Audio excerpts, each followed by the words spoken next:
नगर पंचायत का भला एक ही सर पर होगा, जो भी स्कूल में होगा वह मुख्य पार्षद हो वह तैनात हो। मैं तो लड़ने के लिए तैयार ही रहता हूँ, लेकिन मैं तो उप हूँ, उप तो चुप। जब तक मुख्य मेरे साथ रही, पार्षद मेरे साथ रही, तो मैं क्या कर सकता हूँ? कुछ नहीं। सर आप भी तो यहाँ के प्रतिनिधि है। हमारे स्कूल में हमारे मुख्य जाते हैं, कह कर चले आते हैं अपने प्रतिनिधि को, कुछ किसी पार्षद को कहता ही नहीं है, किसी उप को कहता ही नहीं है, तो मैं क्या कहूँगा? अकेले चले जाते हैं, अकेले चले जाते हैं, किसी अपना अथी को बैठा लेते हैं, बिचौलिया को, हमारे पार्षद को नहीं बैठाते हैं, तो उसमें मैं क्या कर सकता हूँ? सर क्यों ऐसा क्यों होता है यहाँ? ऐसा क्यों होता है? अभी हमारे सामने है पार्षद जी कि अगर जीवन में हम आगे बढ़ेंगे, हम नज़ीर पेश करेंगे, तो होगा कि भाई हमें देख करके आगे लोग बढ़े। कहावत है कि हम अगर करोड़पति है तो हम भिखमंगा से कभी प्रतिद्वंदिता नहीं कर सकते। सर जैसे आपने यहाँ के जो बच्चे हैं, जो 2 टॉपर है यहाँ के स्कूल को, उसको गोद लेने का काम किया, उसमें क्या क्या चीज़ दीजिएगा उनको? कुछ विशेष बात बताइए। हाँ, जो बच्चों को हम लोगों ने बोला है कि इसको 100% जैसे पढ़ाई है उसमें 1 रुपया भी बच्चों को नहीं लगेगा, जिसमें गाइडेंस पूरा हो गया, जिसमें कोचिंग हो गया, उसका डॉट सेशन क्लास हो गया, स्टडी मटेरियल हो गया, समझ गए, टेस्ट सीरीज हो गया। ये सारी चीज़ें हमारे संस्था की तरफ से बच्चों को फ्री ऑफ कॉस्ट है, उसको कोई पैसा हमारी तरफ से चार्ज नहीं होगा। हमारे ग्रामीण क्षेत्र में कि फर्स्ट डिवीजन आया तो साइंस ले लो, सेकंड डिवीजन आया तो कॉमर्स ले लो, थर्ड डिवीजन आया तो लड़का पढ़ने वाला नहीं है, इसको आर्ट्स दिलवा दो। हम इस बात की निंदा करते हैं।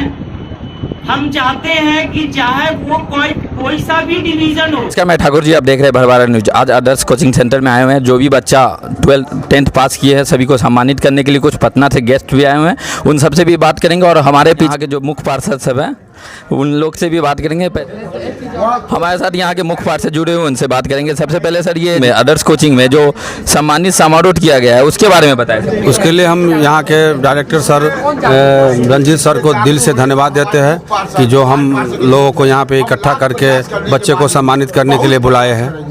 ये जो बच्चे सबसे ज़्यादा नंबर लाए हैं, 463 नंबर लाए, 457, जो बच्चे पास किए उनके बारे में क्या कहना है? मैं पूजा कुमारी और पूजा कुमारी के माता पिता को आपके चैनल के माध्यम से प्रणाम करता हूं और उनसे भी निवेदन करता हूं कि आप अपने बच्ची को आगे तक पढ़ाइए, जहां तक ज़रूरत पड़ेगा हम आपके साथ रहेंगे, जो भी मदद की ज़रूरत होगा हम आपके वार्ड पार्षद उनसे भी बात करेंगे। सबसे पहले आप अपने बारे में बताइए। मैं राधेश्याम कुमार, वार्ड सर, यहाँ का जो सरकारी स्कूल है उसके बारे में क्या कहना है? सरकारी स्कूल के बारे में क्या कहना है? वो पूरा से पूरा ही गलत है। जो भी टीचर है वह 9 बजे का टाइम है, वह 10 बजे के बाद ही आता है, वह 10 बजे से पहले कोई नहीं। यहाँ के प्रतिनिधि हैं आप, तो आप क्यों उस पर कार्रवाई क्यों नहीं करते हैं? कार्रवाई प्रतिनिधि के द्वारा नहीं होता है, क्योंकि यहाँ पार्षद और मुख्य पार्षद ही वैसा ही है, वो लोग जाने के लिए तैयार नहीं है, वो अकेले मोटरसाइकिल जोता और चल देते हैं। हमारे मुख्य पार्षद साहब सुन रहे हैं, ओ मुख्य पार्षद जी, हमारे मुख्य पार्षद सुन रहे हैं, उप पार्षद सुन रहे हैं और पार्षद भी सुन रहे हैं, कभी कोई जिम्मेदारी लेता ही नहीं है, करने की सब बात नहीं करते हैं। उसके बारे में क्या कहना है हमारे? तो फिर यहाँ गांव की कैसे भलाई होगी? नगर पंचायत, ये गांव के नगर पंचायत का भला एक ही सर पर होगा, जो भी स्कूल में होगा वह मुख्य पार्षद हो वह तैनात हो। मैं तो लड़ने के लिए तैयार ही रहता हूँ, लेकिन मैं तो उप हूँ, उप तो चुप। जब तक मुख्य मेरे साथ रही, पार्षद मेरे साथ रही, तो मैं क्या कर सकता हूँ? कुछ नहीं। सर आप भी तो यहाँ के प्रतिनिधि है। हमारे स्कूल में हमारे मुख्य जाते हैं, कह कर चले आते हैं अपने प्रतिनिधि को, कुछ किसी पार्षद को कहता ही नहीं है, किसी उप को कहता ही नहीं है, तो मैं क्या कहूँगा? अकेले चले जाते हैं, अकेले चले जाते हैं, किसी अपना अथी को बैठा लेते हैं, बिचौलिया को, हमारे पार्षद को नहीं बैठाते हैं, तो उसमें मैं क्या कर सकता हूँ? सर क्यों ऐसा क्यों होता है यहाँ? ऐसा क्यों होता है? अभी हमारे सामने है पार्षद जी, हमारे बताएंगे मुख्य पार्षद जी। चलिए उनसे भी पूछेंगे यहाँ के जो मुख्य। अभी तक हम 3 स्कूल में गए हैं। कौन सा स्कूल में? संस्कृत मध्य विद्यालय भरवारा, राजकीय मध्य विद्यालय भरवारा, और एक आपका ये भरवारा में कितना स्कूल है? 4 स्कूल है। कौन सा? 3 का नाम बता दिए, चौथा का नाम बताइए। चौथा एक महसपट्टी में है, चौक पे। तो आपने गया तो वहाँ क्या क्या देखा?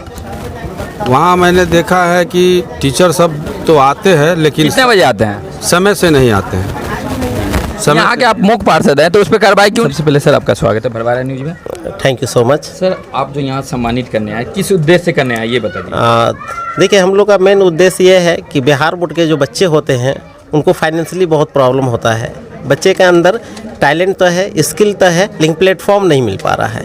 तो हम लोग का यही उद्देश्य है कि ऐसे बच्चों को वो प्लेटफॉर्म दिया जाए और वैसे बच्चे पैसे की वजह से एक IIT और नीट जैसे एग्ज़ाम में जो नहीं पार्टिसिपेट कर पाते हैं उसे बच्चों को मौका दिया जाए। तो इसी के लिए हम लोग यहाँ रंजीत सर के पास आए हैं। सर आप अपने बारे में बता दीजिए। मेरा नाम मोहम्मद इकराम हुआ। मैं सेल्फ शिक्षा का फाउंडर और डायरेक्टर हूँ। मैं एक इंजीनियर हूँ। मैं इंडिया से बाहर यूनिवर्सिटी में UAE में किंग फहद यूनिवर्सिटी है, वहाँ 5 साल मैंने जॉब किया है।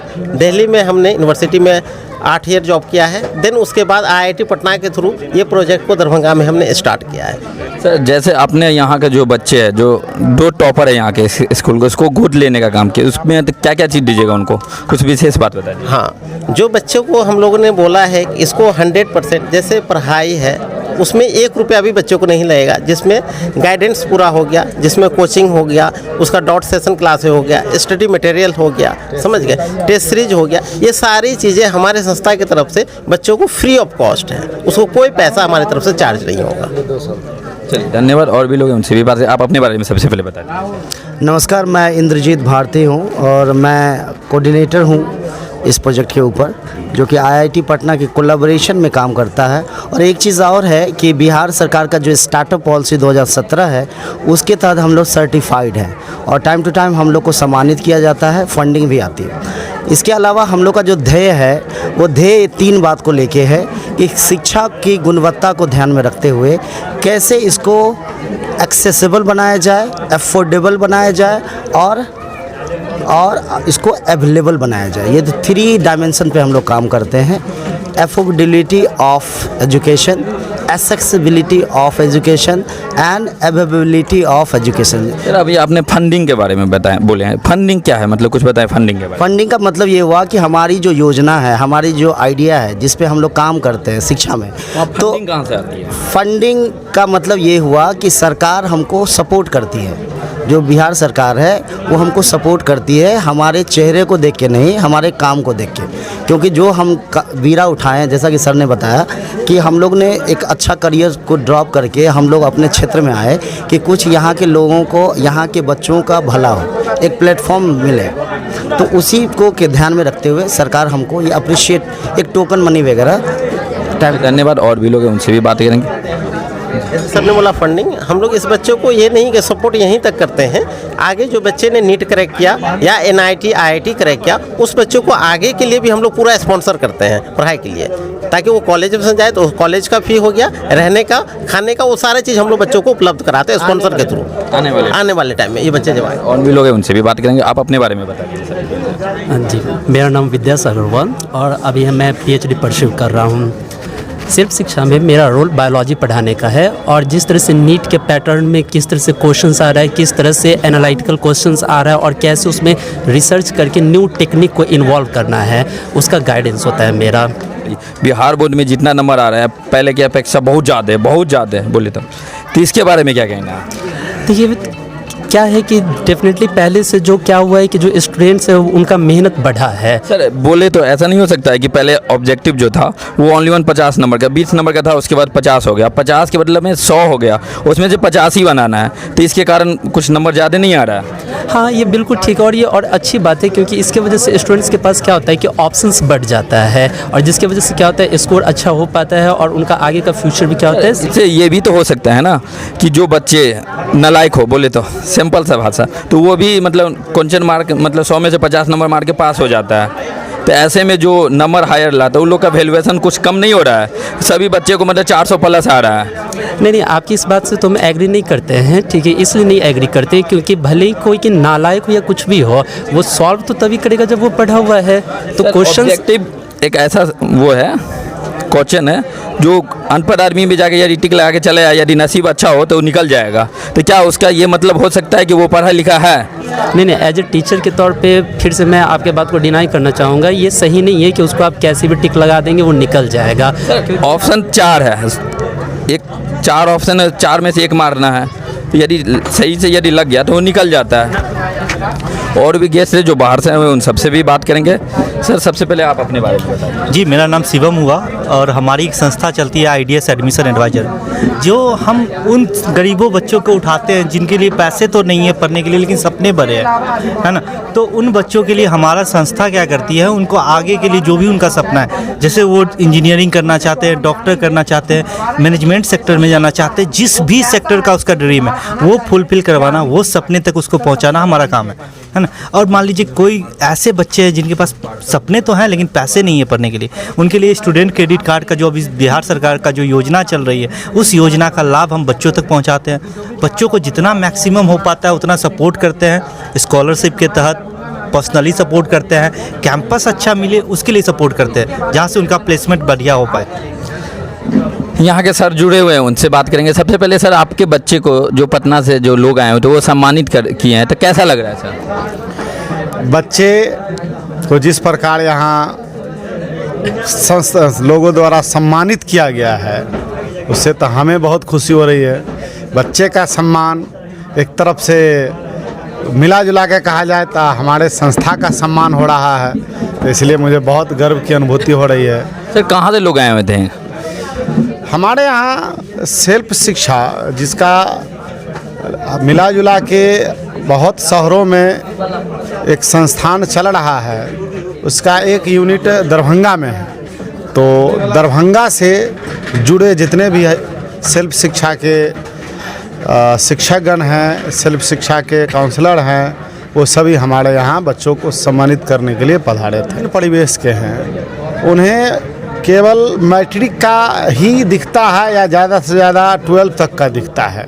उसके आगे का क्या स्कोप है, कैसी दुनिया है, किस तरह की तैयारी करनी है, किस तरह के लोगों से किस तरह का व्यवहार रखना है, किस प्रकार का आगे जीवन में लक्ष्य रखना है, उस लक्ष्य के अनुरूप कैसे कार्य करना है, ये सारी बातें आगे जो संस्था है सेल्फ शिक्षा या और भी हमारे अन्य लोग आए थे, गणमान्य लोग आए थे, उन्हें सलाह दिए थे, आगे भी देंगे, तो इससे उन्हें जीवन में सफलता प्राप्त करने में मदद मिलेगी। सर आपके कोचिंग के जो टॉपर थे 2, उनको गोद ले लिया गया है, उसके बारे में क्या कहना है? जी, हमें बहुत खुशी हुई यह जानकर कि जो अच्छे बच्चे हैं जो पढ़ रहे हैं उनके पढ़ाई में किसी प्रकार का रोरा ना हो, व्यवधान ना हो। सर आप अपने बारे में बताइए। मेरा नाम रंजीत कुमार है, आदर्श कोचिंग के डायरेक्टर और संस्थापक शिक्षक हैं। हम पिछले 16 वर्षों से आदर्श कोचिंग संस्था चला रहे हैं। हमारी संस्था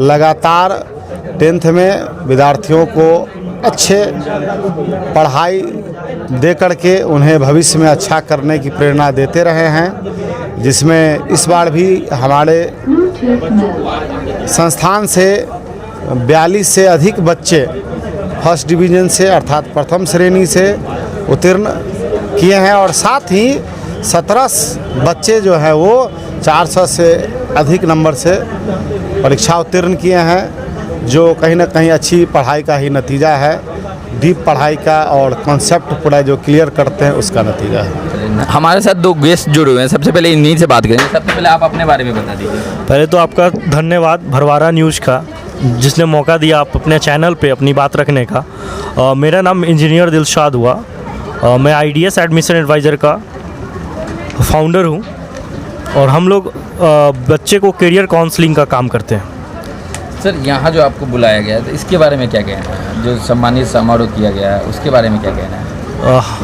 सबसे पहले तो जहाँ जिस जगह पे हम लोग हैं ये भरवारा है। हाँ। और यहाँ 10th के बच्चों को सम्मानित किया गया है, जो हाई मार्क्स है 400 प्लस जो बच्चे मार्क्स लाए हैं उसके लिए एक सम्मान रखा गया है। बच्चों को बोल सकते हैं आगे के भविष्य के लिए क्या करना चाहिए उसके गाइडेंस के लिए सम्मान रखा गया है। और बच्चों को करना भी चाहिए कि बच्चे के अंदर थोड़ा एनर्जेटिक फील करे कि और भी मार्क्स लाने की वो कोशिश करे। इसके लिए हम लोग यहाँ आए हैं और सबसे आदर्श कोचिंग सेंटर में हैं अभी हम लोग, जो रंजीत सर यहाँ पे 2007 से पढ़ा रहे और लंबा एक्सपीरियंस है सर का, और एक्सपीरियंस की वजह से ही बच्चे ने इतने अच्छे मार्क्स लाए हैं। चलिए धन्यवाद। और भी लोग हैं उनसे बात करें। सबसे पहले आप अपने बारे में बता दीजिए। जी धन्यवाद। मेरा नाम शिवम हुआ मैं यहीं जाले से बिलोंग करता हूँ और मेरा यहाँ बुलाने का मेन पर्पज़ था कि बच्चों के बीच में एक ऐसा संदेश पहुँचे। जो बच्चे के पास पैसे नहीं होते हैं, वो उनके सपने बड़े होते हैं, तो हमारा काम है उनके सपने तक उन बच्चों को पहुँचाना, लाइक उनकी मंजिल को उनको दिलवाना। कि आपके भविष्य के लिए कहीं ना कहीं वो आपके लिए उतना दूर से चल के आए और इनका एक ही सोच है कि बच्चे आगे बढ़े। आज इतना अच्छा मार्क्स लेके जो आए हैं इस छोटे से गांव से, इतना अच्छा आज इस गांव का ही नाम बहुत दूर तक जा चुका है। तो कहीं ना कहीं उन लोग को भी लगा कि नहीं, ये बच्चे कहीं अपने लाइफ में और भी अच्छा कर सकते हैं। तो जो इन बच्चे को और भी आगे किस तरह से मैं रास्ता बताऊं कि एक अच्छे से रास्ता में चले। और देखते हैं कि बच्चे ना बहुत अच्छा मार्क्स लेके आते हैं, 10th पास हो जाते हैं। उसके बाद बहुत सारे फ्रेंड बोलते हैं कि भैया चलो आज हम आर्ट्स ले लेते हैं, हम कॉमर्स ले लेते हैं, हम साइंस ले लेते हैं। लेकिन हम एक ही चीज बताएंगे कि किसी भी दोस्त या किसी भी गार्जियन का बात ना माने, अपने दिल का सुने कि आपको किस चीज में रुचि है, आप क्या कर सकते हो। आज बात यहीं तक आपको रुकना नहीं है। आज इतना अच्छा मार्क्स लेके आओ, क्या आपको आगे भी क्या होगा, तो इसके बारे में आपको पहले सोचना है कि हम आगे और कितना मेहनत कर सकते हैं, किस सेक्टर में जा सकते हैं। इसीलिए हम कहते हैं ना, जो आज हमारे देश हम इंडिया में हैं, तो आज हमारा आने वाला दिन में भी आप लोग देख रहे होंगे कि एक नए शिक्षा नीति भी लगा दिया गया और वो आने वाला दिन में बहुत जल्द वो शिक्षा नीति लागू भी हो जाएगा। तो सरकार का भी वही दिल है कि जो बच्चे जिस क्षेत्र में जाना चाहते हैं तो वो क्षेत्र में आप अपने आप को चूज करें कि आपको किस में मन लगता है। जरूरी नहीं है कि हमको भैया पढ़ना ही है। कुछ ऐसे बच्चे होते हैं कि जिसको पढ़ने में उतना मन नहीं लगता है। कुछ ऐसे बच्चे जो 2nd डिवीजन भी आए हैं, तो जरूरी नहीं है कि अपने आप को डिमोटिव हो जाए। डिमोटिव होना उनका काम नहीं है, उनका काम है हौसले को बुलंद करना और अपनी सीढ़ी की तरफ देखना कि हम किस काम में और किस चीज में हम अच्छे हैं। तो आप उसको उसमें आपको झोंकना है और कहीं ना कहीं आप उसमें बहुत ही बेहतर करेंगे। हमारे ग्रामीण क्षेत्र में कि 1st डिवीजन आया तो साइंस ले लो, 2nd डिवीजन आया तो कॉमर्स ले लो, 3rd डिवीजन आया तो लड़का पढ़ने वाला नहीं है, इसको आर्ट्स दिलवा दो। हम इस बात की निंदा करते हैं। हम चाहते हैं कि चाहे वो कोई सा भी डिवीजन हो, चाहे वो 1st डिवीजन हो, 2nd डिवीजन हो, 3rd डिवीजन हो, बच्चे को जिस विषय में रुचि है उस विषय को चुनना चाहिए, उस विषय को लेना चाहिए और उसी विषय से पढ़ाई करना चाहिए। ऐसा नहीं कि हमारा मित्र ये ले रहा है तो हम भी ये ले रहे हैं, हमारी दीदी ये कही है, हमारे भैया ये कहे, हमारे पिताजी ये कहे तो हम ये कर रहे हैं। आपका रुचि क्या है, किस विषय में आपको पसंद है, किस विषय में ज्यादा मन लगता है पढ़ने में, आप उस विषय को चुने। और साथ ही साथ एक और बात जोड़ना चाहेंगे हम कि आपका आर्थिक स्थिति क्या है, उन बातों को ध्यान में रखते हुए भी आप विषय चुन सकते हैं। जैसे मान लीजिए किसी स्टूडेंट का नंबर 460 है तो हम लोगों के मन में आता है कि हाँ बच्चा पढ़ने वाला है, अच्छा से साइंस दिला दो। लेकिन साइंस से हम इंटर तो करवा दिए, इंटर के बाद क्या, कई सारे ऐसे गार्जियन हैं जो अभी भी लड़कियों को ग्रामीण क्षेत्र से बाहर नहीं भेजना चाहते हैं, तब वो इंटर के बाद डायरेक्ट आर्ट्स में आ जाती है। या फिर लड़का है तो आर्थिक स्थिति के कारण आ जाता है।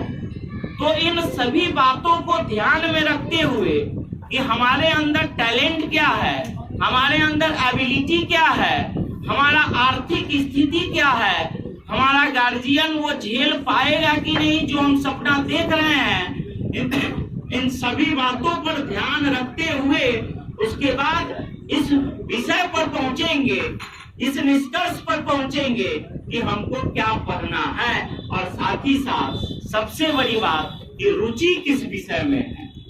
हम इतना ही कहते हुए अब आप लोग मैट्रिक का एग्जाम पास कर लिए और यहाँ पर जितने भी बाहर से अतिथि लोग आए हैं आप लोग को यही बता रहे हैं कि अब आपकी जिंदगी की नई शुरुआत होने वाली है कि हमको किस क्षेत्र में जाना है। बहुत से लोग इसी जगह चुप कर जाते हैं। कभी होती है दोस्ती यारी के चक्कर में कि मेरा दोस्त मैथ ले लिया तो हम भी मैथ ले लेते, या गार्जियन का प्रेशर है, मन है हमको इंजीनियर बनने का और गार्जियन कहते हैं कि नहीं तुमको डॉक्टर बनना है, तुमको बायोलॉजी लेना पड़ेगा। तो इस सब तरह के परेशानी बहुत बच्चे को झेलना पड़ता है। हमें छोटे भाई बहनों को मेरे तरफ से यही कहना है कि आपको जिस सब्जेक्ट में रुचि हो, अपने आप में हर सब्जेक्ट बहुत ही महत्वपूर्ण है। ऐसा नहीं है कि जो साइंस पढ़ता है वो बच्चा बहुत तेज होता है। तब आपको बहुत सारे कंपटीशन एग्जाम में बैठने का मौका मिलेगा, जहां से आप कॉमर्स अगर लेते हैं तो बिजनेस के क्षेत्र में भी बहुत सारे BBA है, MBA है, CA है, अच्छे ये है। फिर अगर आप आर्ट लेते हैं तो उसमें भी बहुत सारी ये है। अगर बायो लेते हैं तो मेडिकल लाइन है, अगर मैथ लेते हैं तो इंजीनियरिंग लाइन है। तो सोच समझ कर, किसी के बहकावे में नहीं, किसी के प्रेशर में नहीं, दोस्ती निभाने के लिए नहीं, बल्कि अपने भविष्य को अच्छा बनाने के लिए सोच समझ के सब्जेक्ट को चुनौती कीजिएगा। उसके बाद जाके दिल लगाकर पढ़िए। और यही हमारी शुभकामना है आप लोगों के साथ कि आप जिस तरह अभी अच्छा किए हैं भविष्य में भी अच्छा करें, जिससे आपके कोचिंग का, आपके स्कूल का, आपके गार्जियन का और इस समाज का नाम रोशन हो।